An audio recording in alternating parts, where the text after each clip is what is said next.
नमस्कार दोस्तों, आपके अपने चैनल हमारे संस्कार में आपका बहुत बहुत स्वागत है। आज हम आपके लिए लेकर आए हैं सावन मास महात्म्य कथा अध्याय 25। लेकिन उससे पहले अगर आप हमारे चैनल पर नए हैं और अभी तक आपने चैनल को सब्सक्राइब नहीं किया है तो आप सभी से हाथ जोड़कर अनुरोध है कि आप हमारे चैनल को सब्सक्राइब करें, वीडियो को लाइक करें, ज़्यादा से ज़्यादा शेयर करें ताकि इन कथाओं के श्रवण का लाभ और लोगों को भी मिल सके। बेल आइकन को दबाना ना भूलें ताकि हमारी आगे आने वाली वीडियो की जानकारी नोटिफिकेशन के जरिए आपको मिल जाया करे। तो चलिए एक बार मेरे साथ बोलिए, ओम नमः शिवाय, हर हर महादेव, बम बम भोले। इससे पहले की वीडियो में आपने सुना होगा जिसमें महादेव जी ने देवी पार्वती को महर्षि वाल्मीकि के पुनर्जन्म की कथा सुनाई थी और किस तरह से महर्षि वाल्मीकि विशाख नाम के एक तस्कर थे और वे आने जाने वाले सभी ऋषियों को परेशान करते थे और उनका धन लूट लेते थे। अगर आप उसके बारे में कुछ भूल गए हैं तो उसे पुनः जानने के लिए आप दोबारा से उस वीडियो को सुन सकते हैं। अब आगे महादेव जी कहते हैं कि हे देवी पार्वती, हिरण्य के पूर्व भाग में महर्षि च्यवन के द्वारा स्थापित परम उत्तम च्यवादित्य का उत्तम स्थान है। मनुष्यों द्वारा विधि पूर्वक पूजित होने पर वे समस्त अभीष्ट फलों को देने वाले हैं। जो मनुष्य सप्तमी तिथि के दिन 108 नामों द्वारा श्रद्धा पूर्वक उनकी स्तुति करता है वह मनोवांछित फल को प्राप्त कर लेता है। महादेव जी कहते हैं, पार्वती, महर्षि भृगु के पुत्र च्यवन मुनि ने प्रभास क्षेत्र में जाकर बड़ी भारी तपस्या की। वे आसन लगाकर ठूंठ की तरह अविचल भाव से बहुत समय तक एक ही स्थान पर बैठे रहे। वहां उनके शरीर पर सभी ओर से बांबी की मिट्टी जम गई, उसके ऊपर हरी भरी लताएं फैल गई, उस बांबी में सब तरफ चींटियां फैल गई। इस प्रकार बांबी से घिरे हुए च्यवन मुनि मिट्टी की मूर्ति की तरह वहां स्थित होकर घोर तपस्या में लीन हो गए। इसके बाद किसी समय राजा शरियाती तीर्थ यात्रा के लिए श्री सोमनाथ जी का दर्शन करने के लिए पापनाशक प्रभास क्षेत्र में आए। राजा के सुकन्या नाम की एक कन्या थी जो सखियों से घिरी हुई वहां वन में घूमने लगी। घूमते घूमते वह च्यवन मुनि की बांबी के पास जा पहुंची। वहां उनके चमकते हुए नेत्रों को देखकर उसने कौतूहलवश सोचा कि यह क्या है। फिर उसने एक कांटे से उन दोनों नेत्रों को छेद दिया। नेत्रों के छिद जाने पर मुनि के क्रोध से राजा शरियाती के सैनिकों का मलमूत्र रुक गया। इससे सारी सेना बहुत परेशान हो गई। यह देखकर राजा को भी बड़ा दुख हुआ। वे बोले, आज किसने यहाँ महात्मा भार्गव का अपकार कर दिया है, उसे तुम लोग शीघ्र बताओ। सैनिकों ने उत्तर दिया, महाराज, हमें किसी अपकार करने वाले का कोई पता नहीं है। तब राजा ने अपने सुहृदों से पूछा। सैनिकों को दुख से व्याकुल तथा पिता को चिंतित देखकर सुकन्या कहने लगी, पिताजी, मैं इस वन में घूम रही थी, इतने में एक बांबी के अंदर से मुझे जुगनू की तरह चमकते हुए दो प्रकाश दिखाई पड़े। मैंने अज्ञानवश उन्हें बींध डाला है। यह सुनकर राजा शरियाती शीघ्र ही उस बांबी के पास आए और उन्होंने तपोवर्ध और वयोवृद्ध मुनि का दर्शन किया। फिर वे हाथ जोड़कर सैनिकों के कष्ट निवारण के लिए प्रार्थना करते हुए कहने लगे, भगवान, मेरी पुत्री ने अज्ञानवश जो अपराध किया है उसके लिए मुझे उसे क्षमा कर दीजिए। और फिर इसके बाद महर्षि की आज्ञा से ही राजा शरियाती ने उन्हें अपनी कन्या ब्याह दी और खुद सेना के साथ नगर को प्रस्थान किया। सुकन्या परम उत्तम तपस्वी पति को पाकर प्रेम पूर्वक तपस्या और नियम से रहती हुई अब उनकी सेवा करने लगी। मुनि के यहाँ जो भी अतिथि आते उनका यथोचित सत्कार करके वह शीघ्र ही महर्षि च्यवन की सेवा में तत्पर हो जाती थी। कुछ समय के बाद अश्विनी कुमार नामक देवता उस वन में आए। उन्होंने सुंदर दांतों वाली सुकन्या को स्नान करके जाते हुए देखा और उसके पास जाकर कहा, वाह मोरू, तुम किसकी स्त्री हो और इस वन में किसके लिए घूम रही हो। सुकन्या ने प्रसन्न होकर कहा, आप लोग मुझे राजा शरियाती की पुत्री और महर्षि च्यवन की पत्नी समझिए। अश्विनी कुमार कहने लगे कि तुम्हारे पिता ने जानबूझकर इन गतायु महर्षि के साथ तुम्हारा विवाह कैसे कर दिया। च्यवन जी तुम्हारे पालन पोषण और रक्षण करने में तो सर्वथा असमर्थ हैं। एक तो वे वृद्ध हो गए हैं, ऊपर से उनका शरीर भी जीर्ण शीर्ण हो गया है। इसीलिए उन्हें छोड़कर तुम हम दोनों में से किसी एक को अपना पति बना लो। उनके ऐसा कहने पर सुकन्या बोली, देवताओं, मैं अपने पतिदेव च्यवन से पूर्णतः अनुरक्त हूँ। मेरे विषय में आप लोग कोई भी ऐसी आशंका मत कीजिए। तब अश्विनी कुमार कहने लगे, देवी, हम दोनों वैद्य हैं, तुम्हारे पति को रूप और यौवन से संपन्न कर देंगे। उसके बाद हम तीनों में से किसी एक को तुम अपना पति चुन लेना। उन दोनों की यह बात सुनकर सुकन्या च्यवन मुनि के पास गई और अश्विनी कुमारों ने जो कुछ भी कहा था वह सब उसने कह सुनाया। उसकी बात सुनकर च्यवन मुनि कहने लगे कि अश्विनी कुमारों की बातों का आदर करो। मुनि की यह आज्ञा पाकर सुकन्या उन दिव्य रूपधारी देव वैद्य से बोली कि आप दोनों ने मेरे पति को तरुण बनाने के लिए जो कुछ भी कहा है, अब उसे शीघ्र पूरा कर दीजिए। तब वे बोले कि तुम्हारे पति इस तालाब में प्रवेश करें। तब मुनि च्यवन ने दिव्य रूप की इच्छा से शीघ्र उस तालाब में प्रवेश किया। इसके बाद अश्विनी कुमार भी उस जल के भीतर प्रवेश कर गए। 2 ही घड़ी में वे तीनों उस सरोवर से बाहर निकले। उनके रूप और वेश दिव्य थे। तीनों ही तरुण और दिव्य कुंडल से विभूषित थे। वे सब एक जगह पर इकट्ठा होकर बोले, शुभे, हम में से अब किसी एक को वरण करो। सुकन्या ने सभी को एक समान रूप वाले देखकर अपने मन और बुद्धि से निश्चय करके अपने पति च्यवन मुनि को पहचान लिया और एकमात्र उन्हीं का वरण किया। अपनी पत्नी को पाकर तेजस्वी महर्षि च्यवन अश्विनी कुमारों से बोले, आप दोनों ने कृपा करके मुझे दिव्य रूप तथा तरुण अवस्था से संयुक्त किया और मुझे अपनी पत्नी की प्राप्ति हुई है। इसीलिए मैं आप दोनों को यज्ञ भाग का अधिकारी बनाऊंगा। मुनि की यह बात सुनकर अश्विनी कुमार प्रसन्नता पूर्वक वहां से चले गए। इसके बाद राजा शर्याती ने जब सुना कि महर्षि च्यवन को नई अवस्था प्राप्त हुई है, तब वे बहुत प्रसन्न हुए और सेना के साथ उनके आश्रम पर गए। पुत्री और जमाता को देव कुमारों की तरह देखकर राजा शर्याती के हर्ष की सीमा नहीं रही। महर्षि च्यवन ने रानी सहित महाराज शर्याती का पूरी तरह से सत्कार किया और पास बैठकर वार्तालाप किया। बाद में उन्होंने राजा से कहा कि राजन, मैं आपसे यज्ञ कराऊंगा, आप सभी सामग्री एकत्रित कीजिए। राजा शर्याती इस प्रस्ताव से बड़े प्रसन्न हुए। फिर उन्होंने शुभ मुहूर्त में यज्ञ मंडप निर्माण करवाया। उस मंडप में महर्षि च्यवन ने राजा से यज्ञ आरंभ करवाया और उसमें अश्विनी कुमारों के लिए सोमरस का भाग ग्रहण किया। इंद्र ने उन्हें ऐसा करने से रोका और कहा कि अश्विनी कुमार सोमरस के अधिकारी नहीं हैं, ऐसा मेरा निश्चित मत है। वे दोनों देवताओं के वैद्य हैं, इसीलिए निंदित माने गए हैं। च्यवन मुनि ने कहा, हे देवराज, आप अश्विनी कुमारों को भी देवताओं की ही कोटि में समझिए। यह दोनों महात्मा रूप संपदा से संपन्न हैं और तेजस्वी हैं। इन्होंने ही इस समय मुझे अजर बनाया है। देवराज कहने लगे, यह दोनों वैद्य हैं और इच्छा अनुसार रूप धारण करके मृत्यु लोक में विचरते रहते हैं। इसीलिए देवताओं की श्रेणी में बैठकर सोम के अधिकारी कैसे हो सकते हैं। इंद्र के ऐसा कहने पर भी उनका आदर करके च्यवन मुनि ने अश्विनी कुमारों के लिए भाग ग्रहण कर लिया। यह देखकर इंद्र ने कहा, अगर तुम मेरी अवहेलना करके इन वैद्य के लिए सोमरस का भाग ग्रहण करोगे तो मैं तुम्हारे ऊपर भयंकर वज्र का प्रहार कर दूंगा। देवराज इंद्र की बात सुनकर च्यवन मुनि ने एक बार उनकी ओर देखा और अश्विनी कुमारों के लिए सोमरस का भाग विधि पूर्वक निकाल लिया। ठीक उसी समय इंद्र ने उन पर तुरंत वज्र का प्रहार कर दिया, किंतु भृगुनंदन च्यवन ने वज्र सहित उनकी बाह स्तंभित कर दी। इसके बाद मंत्र पढ़कर अग्नि में आहुति डाली।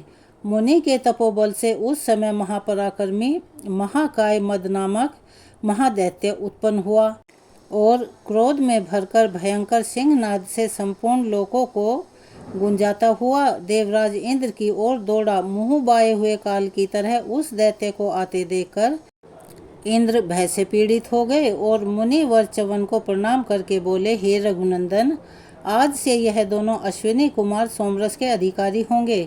तपोधन, मुझ पर आपका अकारण क्रोध ना हो। जिस प्रकार आपने इन अश्विनी कुमारों को सोमरस का अधिकारी बनाया है, उसी प्रकार मेरी रक्षा के लिए भी अपने बल वीर्य को प्रकाशित कीजिए। आज की इस घटना से सुकन्या के पिता राजा शर्याती की कीर्ति संसार में अमर हो जाएगी। हे प्रभु, आप मुझ पर कृपा करें। इंद्र के इस प्रकार प्रार्थना करने पर मुनिवर च्यवन का क्रोध शांत हो गया। इंद्र उनकी आज्ञा लेकर फिर शीघ्र ही वहां से चल दिए। च्यवन ने इंद्र की पूजा करके अश्विनी कुमारों सहित सब देवताओं का पूजन किया तथा राजा शरियाती का यज्ञ पूर्ण कराकर वे सुकन्या सहित इस वन में विहार करने लगे। उनके द्वारा स्थापित च्यवनेश्वर लिंग वहाँ महापातकों का नाश करने वाला है। जो विधि पूर्वक च्यवनेश्वर की पूजा करता है वह अश्वमेध यज्ञ का फल पा लेता है। यहाँ अश्विनी मास की पूर्णिमा को विधि पूर्वक श्राद्ध करें और ब्राह्मणों को भोजन कराएं। ऐसा करने से कोटि तीर्थों के सेवन का फल प्राप्त हो जाता है। महादेव जी कहते हैं, पार्वती जहाँ च्यवन मुनि के साथ अश्विनी कुमारों ने स्नान किया था वह जलाशय सुकन्या सरोवर के नाम से विख्यात है। जो नारी तृतीया को उस सरोवर में स्नान करती है उसकी गृहस्थी 7000 जन्मों तक कभी नष्ट नहीं होती और उसका पुत्र दरिद्र, अंगहीन, दीन तथा अंधा नहीं होता। इसके बाद यमकुंती नदी के तट पर जाकर परम उत्तम गोष्पद तीर्थ में गया श्राद्ध करें। उसके बाद भगवान वाराह का दर्शन करके नारी ग्रह की यात्रा करें। फिर मातृ सुत की पूजा करके सागर संगम में स्नान करें। फिर नए कुमति के तट पर जाकर मुनिवर अगस्त जी के शुदाहर नामक दिव्य आश्रम पर जाएं।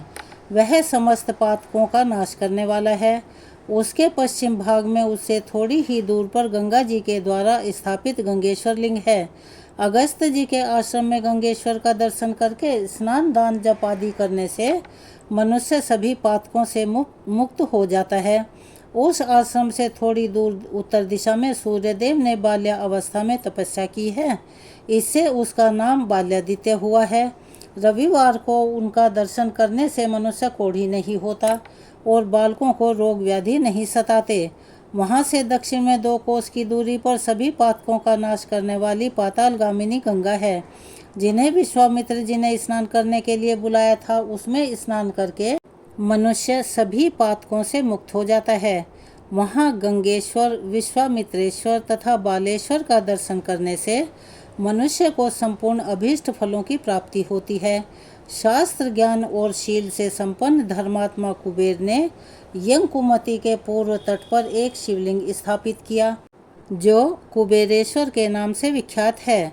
वहाँ से पश्चिम यमकुमति के तट पर जो सोमनाथ महादेव हैं उनकी पूजा करके कुबेर जी ने इस प्रकार मेरी स्तुति की, जो यज्ञ का मूल तुम्बी के ऊंचे फल के समान आकृति वाली तथा 100 कोटि ब्रह्मांड में स्थित है।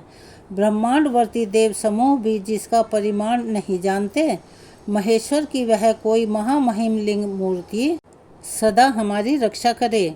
जो अजन्मा पुराण उपेंद्र अर्थात श्री विष्णु के भी वंदनीय तथा बड़े बड़े राजाओं से सेवित हैं। चंद्रमा, सूर्य और अग्नि के समान जिनके नेत्र हैं, जो अपनी ध्वजा में वृषभेंद्र नंदी का चिन्ह धारण करने वाले तथा प्रलय आदि के हेतु हैं, उन महादेव जी को मैं प्रणाम करता हूँ। जो सबके एकमात्र ईश्वर देवताओं के एक ही बंधु, योग से प्राप्त होने वाले संपूर्ण विश्व के निवास स्थान, विस्मय के आधार, अनंत शक्ति संपन्न, ज्ञान जनक तथा धैर्य आदि गुणों के कारण सर्वोत्कृष्ट हैं, अथवा जिनमें धैर्य आदि गुणों की अधिकता है, उन भगवान शिव को मैं नमस्कार करता हूँ। जिनके हाथों में पिनाक, पाश, अंकुश और त्रिशूल शोभा पाते हैं, जो मस्तक पर जटाजूट धारण करते हैं, जिनके शब्द उच्चारण की ध्वनि मेघ के समान गंभीर है, जिनके संपूर्ण अंगों की कांति स्फटिक मणि के समान उज्जवल तथा कंठ में नीला चिन्ह है, जो सहस्त्र मूर्ति धारण करने वाले विशिष्ट पुरुष हैं, उन भगवान शिव को मैं प्रणाम करता हूँ। जिन्हें संत पुरुष अक्षर, निर्गुण, अप्रमेय, ज्योतिर्मय, एक दुरंगम अर्थात दूर गमन करने वाले, जानने योग्य, अनिंद, सबके हृदय में अंतर्यामी रूप से विराजमान तथा परम पवित्र बतलाते हैं, उन भगवान शंकर को मैं नमस्कार करता हूँ। जिनका स्वरूप तेज पुंज के समान है, जिनके मस्तक पर बाल चंद्रमा शोभा पाते हैं, जिनका भयानक मुख स्फुरद होता रहता है, जो काल के भी काल मनोवांछित फलों के दाता, आसक्ति रहित धर्मासन पर आसीन हैं, परा और अपरा दोनों प्रकृतियों में विराजमान हैं, उन भगवान रुद्रदेव को मैं प्रणाम करता हूँ। जो इंद्रियातीत, विश्वपालक, शत्रु विजयी, तीनों गुणों से परे, अजन्मा, निरीह, तपोमयी, वेदमयी, प्रजापालक तथा अनेक नामों वाले इंद्र रूप हैं, उन्हीं आप महेश्वर को मैं नमस्कार करता हूँ, जो भूत और भविष्य के ज्ञाता महेश्वर हैं, योग वेता मुनीश्वर, सदा जिनका ध्यान करते रहते हैं, जो संसार बंधन के काटने वाले तथा नित्य मुक्त स्वरूप हैं, उन महादेव जी को मैं बारंबार नमस्कार करता हूँ, जिन परम पुरुष परमात्मा ने अनुपम मुख, बल, प्रभाव और स्वभाव आदि का ज्ञान देवताओं को भी नहीं होता, उन अचिंतनीय महिमा वाले भगवान वामदेव को मैं नमस्कार करता हूँ, जिन उग्र मूर्ति भगवान शिव की आराधना करके अगस्त जी ने समुद्र को पी लिया तथा राजा दिलीप ने संपूर्ण मनोरथ प्राप्त कर लिए, उन विश्वयोनि भगवान शंकर की मैं शरण लेता हूँ। देवेंद्र वंते हे शंभु, मुझ अनाथ का उद्धार कीजिए, आप कृपालु और करुणामयी हैं। हे उमेश, दुख सागर में डूबे हुए मुझ दीन का उद्धार कीजिए। भव, आप सबका कल्याण करने वाले हैं, मेरा भी कल्याण कीजिए। जिनकी पूजा करके ब्रह्मा और इंद्र आदि देवता स्वर्ग में इच्छानुसार विहार करते हैं, उन वंदनीय शिव जी की शरण में आकर मैं उन्हीं की स्तुति, उन्हीं का गुणगान, उन्हीं के नाम का जप और उन्हीं की वंदना करता हूँ। इस प्रकार स्तुति करके जब कुबेर जी मौन हुए, तब भगवान शिव ने उन्हें अपने मित्र का पद, दिक्पाल का पद और देवताओं के धनादेश का पद, ये 3 वर प्रदान किए और कहा कि यह स्थान तुम्हारे ही नाम पर अब कुबेर नगर कहलाएगा। तुमने इस स्थान में पश्चिम में जो शिवलिंग स्थापित किया है, उसका जो पुरुष श्री पंचमी के दिन विधि पूर्वक पूजन करेगा, उसके यहाँ 7 पीढ़ियों तक लक्ष्मी जी बराबर बनी रहेंगी। श्रावण महात्म्य कथा को आज यहीं विराम देते हैं। इसके आगे का वृतांत अगली वीडियो में सुनेंगे। जब तक के लिए उस वीडियो का इंतजार कीजिए। जैसा कि आप सभी जानते हैं, एक कथा हम और सुनाते हैं, तो चलिए आज आपको सुनाते हैं सती अनसुईया की बहन अरुंधति की कहानी। भगवान शिव और माता पार्वती के बाद अगर आदर्श गृहस्थ जीवन का कोई बेहतर उदाहरण मिलता है, तो वह महर्षि वशिष्ठ और उनकी पत्नी माता अरुंधति है। ऐसा कहा जाता है कि भगवान श्री राम से बहुत समय पहले महर्षि वशिष्ठ ने ही एक पत्नी व्रत धारण किया था और उन्होंने यह उदाहरण स्थापित किया था, जिसका परिणाम यह हुआ कि उनकी शिक्षा के आधार पर ही भगवान श्री राम ने भी इसी व्रत का पालन किया। ब्रह्मा जी के दाहिने अंग से स्वयंभू मनु उत्पन्न हुए और उनके वाम अंग से शत्रुपा। इन्हीं दोनों से मनुष्यों की उत्पत्ति हुई।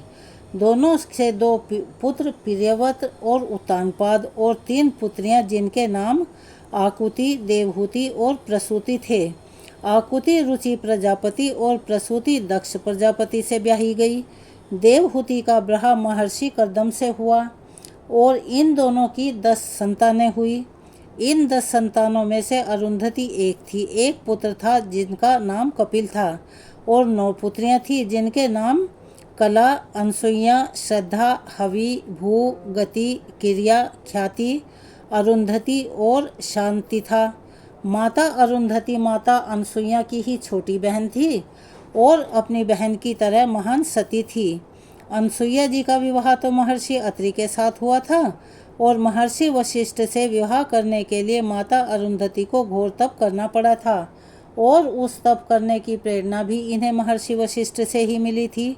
वास्तव में अरुंधति जी पूर्व जन्म में स्वयं ब्रह्मदेव की कन्या संध्या थी। संध्या ने भी अपने पिता से उपदेश मांगा, जिस पर परमपिता ब्रह्मा जी ने उन्हें तप करने का आदेश दिया।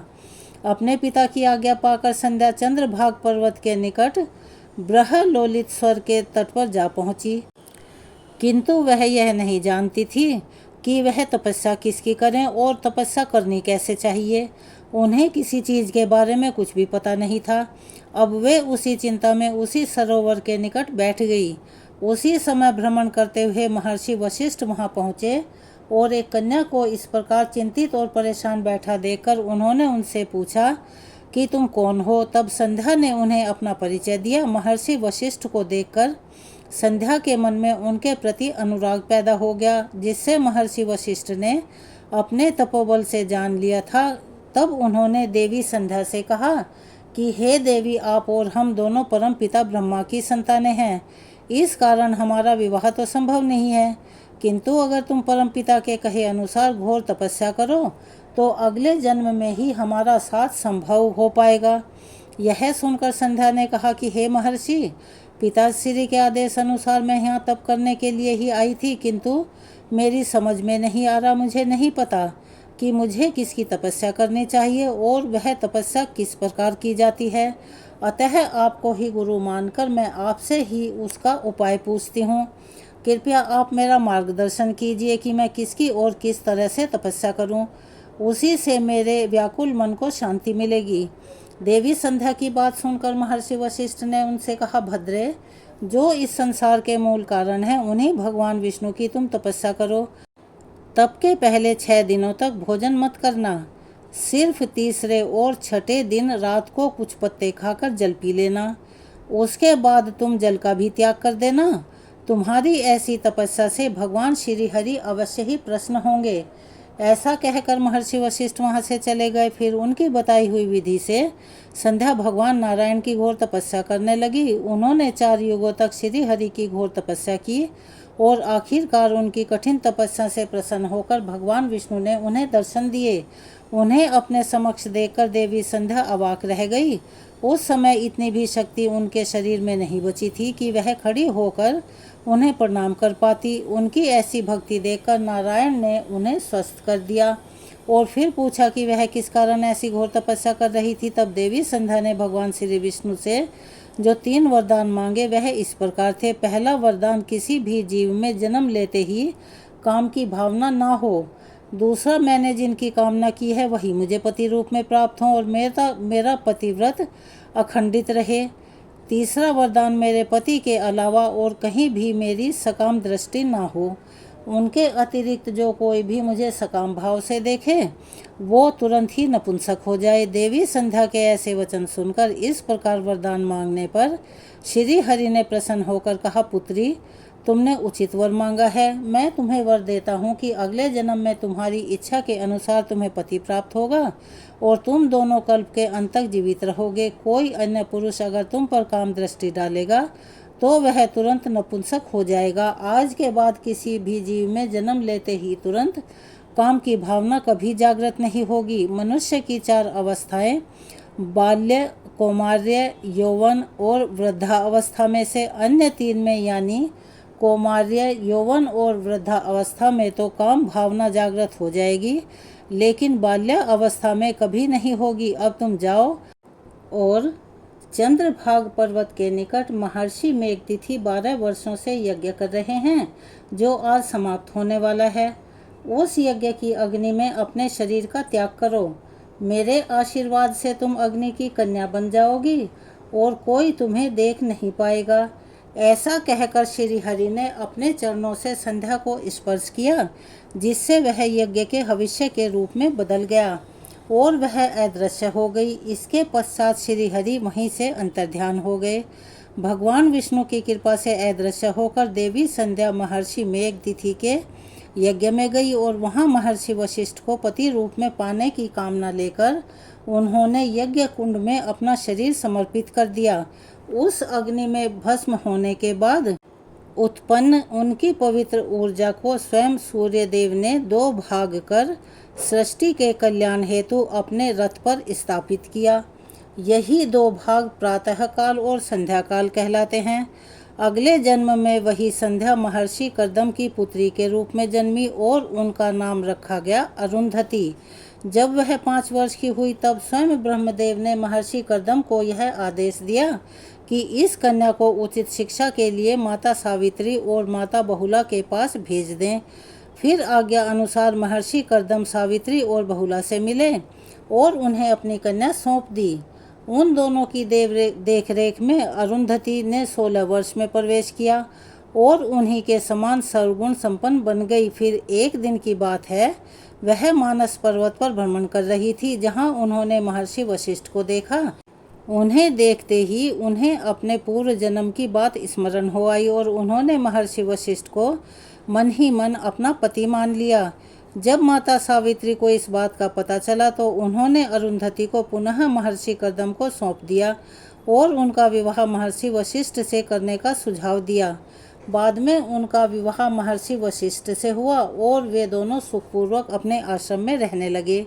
इन दोनों का स्थान सप्तऋषि तारामंडल में बताया गया है। एक बार महर्षि वशिष्ठ अन्य सप्तऋषियों के साथ 12 वर्ष की घोर तपस्या के लिए चले गए।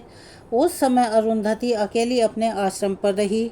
दैवयोग से सप्तऋषि के जाते ही भयानक अकाल पड़ गया। 7 दिनों तक देवी अरुंधति के मुख में अन्न का एक दाना भी नहीं गया। तब उन्होंने इस दौरान केवल वायु का सेवन करके भगवान शिव की आराधना आरंभ की ताकि उनका अंत हो जाए। तब उनकी परीक्षा लेने के लिए 21वें दिन स्वयं महादेव उनके आश्रम में एक वृद्ध के रूप में पधारे। उन्होंने देवी अरुंधति से खाने को कुछ मांगा। तब देवी अरुंधति ने क्षमा याचना करते हुए महादेव से कहा कि हे प्रभु, उसके पास तो खाने को कुछ भी नहीं है। तब महादेव ने उन्हें कुछ बद्री के बीज दिए और उन्हें पकाने के लिए कहा। अरुंधति उसे पकाने बैठी। समय काटने के लिए उन्होंने वृद्ध रूपी भगवान शंकर से धर्म कर्म की बातें आरंभ कर दी। तब शंकर जी ने उन्हें धर्म का वास्तविक रूप समझाने लगे। भगवान शंकर की माया के कारण जब तक अरुंधति ने उन बद्री के बीजों को पकाया तब तक 12 वर्ष बीत गए और उनकी कृपा से अकाल भी समाप्त हो गया। किंतु अरुंधति को ऐसा लगा कि जैसे कुछ ही समय बीता हो। उसी समय सप्तऋषि अपनी घोर तपस्या समाप्त करके वहां पधारे। तब उन्हें देखकर अरुंधति आश्चर्य से बोली कि आप सब लोग तो 12 वर्षों के लिए गए थे, फिर इतनी जल्दी कैसे आ गए? तब महर्षि वशिष्ठ ने आश्चर्यचकित होकर उन्हें बताया कि वे सब तो 12 वर्षों के बाद ही वापस आ रहे हैं। इसके पश्चात 7 महान ऋषि इस बात पर बहस करने लगे कि उन 7 में किसकी तपस्या सबसे उत्तम थी। जब कोई निर्णय नहीं हुआ तब देवी अरुंधति ने वृद्ध रूपी महादेव से ही इसका निर्णय करने को कहा। महादेव ने देवी अरुंधति की भक्ति से प्रसन्न होकर उन सभी को दर्शन दिए और कहा कि आप 7 ऋषियों की सम्मिलित तपस्या से भी अधिक कठोर व्रत देवी अरुंधति का है। मैंने जो ज्ञान अरुंधति को दिया है, आप सभी ऋषि उस ज्ञान को इनसे प्राप्त करें और जगत में उसका प्रचार करें। ऐसा कहकर महादेव वहीं से अंतर्ध्यान हो गए। तब सभी सप्तऋषि देवी अरुंधति के तेज के समक्ष नतमस्तक हुए और उनसे वह ज्ञान प्राप्त किया जो देवी अरुंधति ने 12 वर्षों में महादेव से प्राप्त किया था। वही ज्ञान आगे चलकर वेद और पुराण की कथाओं के रूप में प्रसिद्ध हुआ, जिसका विस्तार जगत में सप्तऋषियों ने किया। माता अरुंधति से ही वार्तालाप करते हुए महर्षि वशिष्ठ ने राज ऋषि विश्वामित्र को ब्रह्म ऋषि विश्वामित्र कहकर पुकारा था। सप्तऋषि तारामंडल के बारे में हमारे वेद पुराणों में सहस्त्र वर्षों पहले लिखा जा चुका है और आज आधुनिक विज्ञान भी इस चीज को मानता है कि हमारे तारामंडल में 2 युगल तारे हैं जो एक दूसरे की परिक्रमा करते हैं। वे महर्षि वशिष्ठ और माता अरुंधति ही हैं और आज भी वैज्ञानिक उन युगल तारों को अरुंधति वशिष्ठ के नाम से ही जानते हैं। धन्य है ऐसी महान सती माता अरुंधति, जिनकी महिमा से हमारा भारतीय समाज ओतप्रोत है। और मुझे उम्मीद है कि यह कहानी आपको बहुत पसंद आई होगी। अपनी राय कमेंट्स बॉक्स में अवश्य लिखें। अगर आप हमारे चैनल पर नए हैं और अभी तक आपने चैनल को सब्सक्राइब नहीं किया है तो आप सभी से निवेदन है कि आप हमारे चैनल को सब्सक्राइब करें, वीडियो को लाइक करें, ज़्यादा से ज़्यादा शेयर करें ताकि इन कथाओं के श्रवण का लाभ और लोगों को भी मिल सके। बेल आइकन को दबाना ना भूलें ताकि हमारी आगे आने वाली वीडियो की जानकारी आपको नोटिफिकेशन के जरिए मिल जाया करे। अपना सहयोग और प्यार हमें ऐसे ही प्रदान करते रहें। कमेंट्स बॉक्स में प्यारे प्यारे कमेंट्स ओम नमः शिवाय, हर हर महादेव, बम बम भोले लिखना ना भूलें। धन्यवाद।